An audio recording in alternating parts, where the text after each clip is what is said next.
Internal audit is the eyes and ears of the board, because the board needs to know whether risks are being managed, but it can't be all across an organisation. It can't know firsthand. So it needs somebody to go out there as its agent and ensure and provide assurance to it that risks are being adequately managed. I think increasingly boards want to have a relationship with internal audit, and they should have a relationship with internal audit. It's really important that they understand what internal audit's doing, how it can help. Increasingly, of course, non-executives are open to scrutiny if things go wrong in their organisation. So they have an interest in ensuring that they get support and assurance and clarity from the people who can help, and that's exactly what internal audit is there to do. Increasingly, we expect more from our organisations. We're not satisfied with bad behaviour. We expect the highest conduct. And that brings us to the whole issue of ethics and culture in organisations. How does the board know that when it says we need to apply the highest standards, that those standards are actually being applied throughout the organisation? So what internal auditors are now being asked to look at is whether the organisation has determined an appropriate culture, whether it's aware of how far people within the organisation are behaving in a way that is consistent with that culture. It's all about tone at the top, but it's also about behaviour in the middle and at the bottom.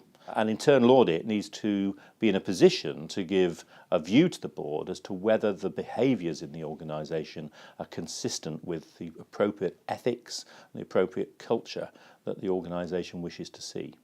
Internal audit is absolutely key as a source of assurance there. It's absolutely key in providing that information and that insight that the board can benefit from.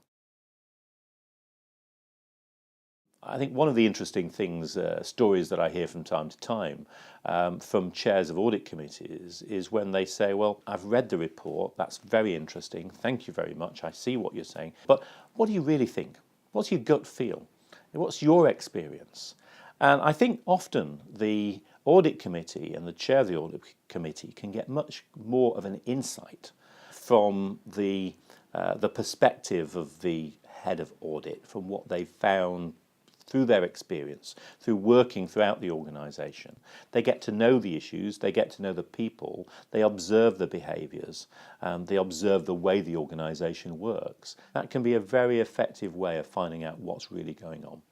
But the most important thing is that the board takes the time to get to know internal audit and to understand the value it can provide, the difference it can make. It's absolutely at the heart of managing an organisation's risk, of ensuring and providing assurance to the board that risks are being managed and mitigated. It's really all about protecting the value and the sustainability of an organisation. And if it's seen in that context, it can make a real difference.